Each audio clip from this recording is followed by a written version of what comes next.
हजुर म चाहिँ फेरि त्यो जुन कुकुरले यसरी हातले मागेर मैले मासु खुवाएर गएको कुकुर चाहिँ त्यो पप्पी चाहिँ यहीँनिर रहेछ। अरू आउँदा वास्ता गरेको छैन, कसैलाई मागेको पनि छैन। मैले 2-3 जना मासु किनेर गएको देखेँ तर मागेन। म जाँदा माग्छ माग्दैन हेरौँ ल, म त्यहाँ गएर उभिन्छु। त्यो पप्पी चाहिँ यहीँ छ आज, त्यही पसलमा। सायद मलाई पर्खेर बसिरहेको होला।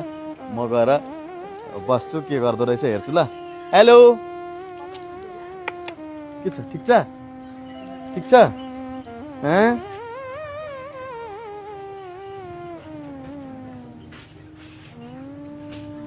के पो?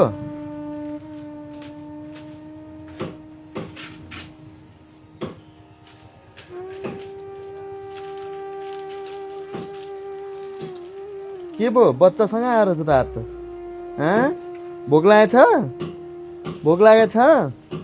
तिमी चाहिँ अनि चोरेर खानु पर्दैन? हजुर उसलाई आधी किलो काटिदिनु न। बिचरा कस्तो माया लाग्दछ।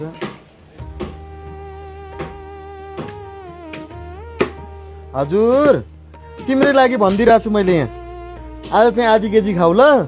अब पकाउने त मेरो यहाँ भाँडाकुँडा केही छैन। आधी केजी मासु किनिदिन्छु, खानु ल। बच्चालाई पनि खुवाउनु। हस् हुन्छ हुन्छ हुन्छ। हजुर किनिदिन्छु त, पख न। बस बस बस, त्यहाँ बस।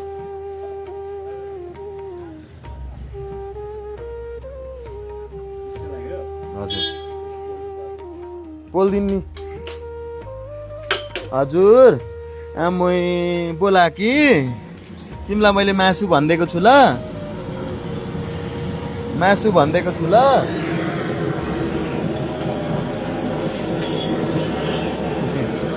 यहाँ हल्का मजाले पोलिदिनु ल, मजाले पोलिदिनु।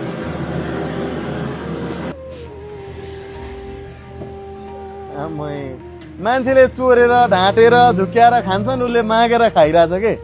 हेर्नु त कति इमान्दारी पप्पी है। यो त्यो भाँडा छ नि कहाँ छ? ल आऊ यता।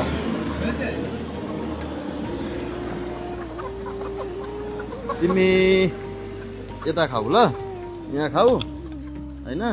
ल ल यहाँ पनि खाऊ, तिमी त्यहाँ खाऊ, त्यो खाऊ।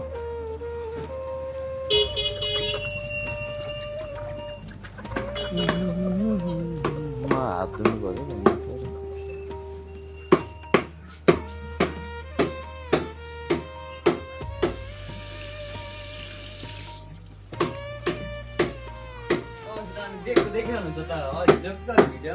दिनु पर्यो नि एनिमल्सलाई त, माया गर्नु पर्यो नि त।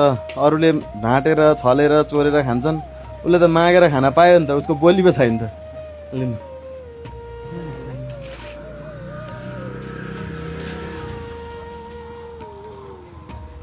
ल, म चाहिँ लागेँ, जाऊँ।